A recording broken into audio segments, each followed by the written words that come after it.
¿Y el sistema educativo, los colegios, cómo pueden reaccionar ante, por ejemplo, una situación o sea, ante este tipo de temáticas, ante una situación, por ejemplo, en donde una persona, un joven, una joven, está sufriendo una situación de bullying, de acoso escolar, etcétera, que a lo mejor ha venido derivada porque algún joven, otro joven, le esté haciendo ese acoso escolar influenciado por esa violencia digital, ese consumo de pornografía, etcétera. ¿Cómo un colegio puede reaccionar? No hablo de la prevención, que ahora hablaremos de eso. ¿Cómo puede reaccionar cuando el problema ya está ahí? Bueno, a los colegios, en primer lugar, me gustaría que hiciéramos un esfuerzo todos por no criminalizarles y por ayudarles. Es muy difícil la tarea con la que se encuentra un docente ahora mismo, que es una carrera que hace muchos años, ahora menos ya, pero era absolutamente vocacional, y no están preparados para todo aquello que les estamos exigiendo. Cuando uno sueña con llegar a ser maestro en un colegio y ser profesor a lo mejor de science o de matemáticas, no imagina que vaya a tener que ser experto en trastornos de conducta alimentaria, en bullying, en ciberacoso, en la ley orgánica de protección de datos y saber si se puede hacer una fotografía o no se puede hacer una fotografía, y así un larguísimo etcétera. Entonces, en la LOPIBI, que es la Ley Orgánica de Protección de la Infancia y la Adolescencia frente a la Violencia, se recoge una figura que es la figura del coordinador de bienestar, que de verdad, si leéis ese artículo 35 de la ley, define casi 7 carreras u 8 a la vez, y en muchos casos el perfil de un criminólogo, no de un docente, que me niego a pensar que miran para otro lado y les importa un bledo nuestros niños. Claro que hay casos en los que los colegios no han dado un paso al frente y son responsables de lo que está pasando, y ya empezamos a ver también algunas sentencias. Igual que digo que hay que defenderles, ayudarles, darles formación y ampararles entre todos y no exigirles que suplan todas las carencias familiares, porque es tremendamente injusto, también hay que exigirles y dar un golpe en la mesa y que quede claro que cuando un padre o una madre deja a su hijo en esas puertas, los que son responsables de velar por la seguridad y la integridad de nuestros menores son ellos, y no quiero a un profesor mirando a otro lado mientras que un niño está siendo vejado en los cuartos de baño de un colegio o en un punto oscuro de un patio, porque esos patios hay que vigilarlos como si fueran cárceles de máxima seguridad en Texas. Es importantísimo lo que tenemos entre manos. Pero que porque existan casos de este tipo, que existen y no voy a negar, criminalizamos a la sociedad educativa en vez de ayudarles, no. No, Yo hombre, soy partidaria de ayudarles. no estoy condenando ni mucho No, menos no, o no digo tú, atacando no digo tú en ningún caso. pero no estoy, digamos, atacando a los profesores, pero si al final los profesores se basan según el sistema educativo que les infieran, ¿no? Desde los gobiernos centrales y demás, ¿no? O desde las comunidades autónomas. Pero yo sí que creo que, de hecho, mira, voy a proponer dos cuestiones que me parecen además susceptibles de estudio, al menos, o de valoración para incorporar en los colegios, en los centros escolares, que es el tema de los canales de denuncias, pero establecido, obligatorio, porque resulta, bueno, el tema de los canales de denuncias y el uso del detective. Como tú bien sabes, yo soy detective privado y bueno, creo que el abanico de posibilidades que tenemos los detectives privados en el ámbito de la investigación privada es inmenso, es además una profesión bastante desconocida respecto a dónde y cómo podemos actuar, cuáles son nuestras competencias, etc. Y aquí voy a comentar una de ellas, porque cuando hemos intervenido, de hecho hoy voy a contar un caso real vinculado al acoso escolar, al bullying, y cuando hemos intervenido siempre es porque un papá o una mamá nos ha contratado, ¿vale? Cuando creo que existe la posibilidad de que el propio Estado nos pueda llegar a contratar. Y ahora lo explicaré porque es totalmente viable, ¿vale? Es una cuestión de valoración y de si interesa económicamente o no, que al final todo se mueve por eso, ¿no? En primer lugar, temas de canales de denuncias. Resulta que estamos sacando por normativas europeas lo del canal de denuncias para administraciones, entidades públicas o si tienes empresas privadas con más de 50 trabajadores. Bueno, y no podemos implementar de forma obligatoria. Sí que es verdad que hay coles privados, que algunos lo tienen, canales de denuncias anónimos para que si un alumno se siente acosado, se siente vulnerado en cuanto a su integridad física, etc., oye, anónimamente lo denuncio, para que se active un protocolo antiacoso, etc. Bueno, eso, no sé, a lo mejor me corriges, pero que yo sepa, en nuestro país no está regulado en los colegios. No sé si es cierto esto o no, te lo pregunto por si lo sabes. Yo creo que no, vamos. O sea, un canal de Nosotros denuncias. tenemos protocolos anti-bullying en los Anti-bullying. colegios establecidos que siguen un protocolo primero de observación, pero que los padres pueden perfectamente denunciar ante el colegio. Claro. que sus hijos... lo de manera anónima tampoco entiendo muy bien por qué debería ser de manera anónima. Precisamente por lo que hablamos de temas tabús, de sentirse intimidado.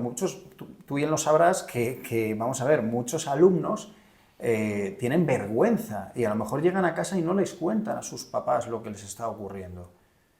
Y sin embargo, si a su alcance tienen algo tan sencillo como un canal de denuncias, Para que lo utilicen para que lo utilicen ellos mismos, los propios alumnos. Sí, los menores. Claro, los menores, sí, eso tiene que tener un correcto filtrado, porque claro, al final, como son adolescentes o preadolescentes, al final puede ser mal utilizado. Claro, es exactamente en lo que estaba pensando, Claro, que puede servir también como un arma arrojadiza para ellos, ¿no? Pero bueno, igual que existen los agentes de compliance o incumplimientos internos en empresas y tal, que dirigen canales de denuncias, los detectives privados, que algunos están detrás de esos canales de denuncias, en empresas hablo, Sí.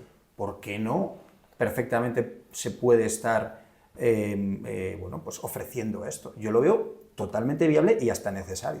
Pues serán propuestas que habrá que ir desarrollando y desde luego tenemos que buscar soluciones entre todos, y si esta puede ser una opción, por supuesto que habría que analizarla, pero más allá de eso, yo creo que nos corresponde también a todos como sociedad darle la vuelta a la tortilla, ¿no? Hay que señalar al que hace daño, no a la víctima, y eso es algo en lo que insisto yo también mucho en los colegios, ¿no? No hay que tener vergüenza ni sentirse culpable, que es algo que llevan las mochilas de las víctimas de cualquier delito de por vida.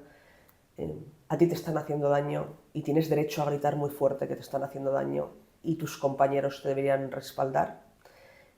La cobardía se contagia y el valor también. Siempre digo lo mismo, ¿no? Entonces es algo en lo que tenemos que educar a nuestros menores. Sí. Es dramático y es real lo que has dicho, ¿no? Que a un niño le dé miedo a pedir ayuda. Hay que educarles en pedir ayuda y desde luego la respuesta tiene que ser adecuada, porque si les educamos a pedir ayuda, la piden y no responden los adultos como tienen que responder, el daño habrá sido la revictimización para ese menor, y en eso hay que trabajar desde la criminología, desde luego. Eso es. Eso ya todo sería más desde una fase preventiva, ¿no? De educación sexual, social, etcétera, ¿no? Bueno, y la otra opción de reacción que te comentaba, lo de los detectives, mira, y voy a hacer el símil con, por ejemplo, cómo el Estado nos contrata, ofrece a veces saca licitaciones y trabajamos para mutuas colaboradoras de seguridad social con personas que están de baja fraudulenta, etcétera, Sí. y que, bueno, pues están simulando lesiones y, en definitiva, están buscando incapacidades temporales, incapacidades permanentes, Sí, pensiones, etcétera, ¿no? Entonces, claro, el Estado utiliza fondos públicos a través de mutuas colaboradoras de seguridad social para contratarnos, salen a concurso licitaciones y ahí estamos para trabajar en estos temas. Vale, pues ¿por qué esto no lo trabajamos en los colegios? Y lo explico muy sencillamente. Los profesores, yo entiendo que ellos solamente tienen competencia y potestad sobre todo lo que ocurre dentro del centro escolar. Pero ahora explico lo siguiente.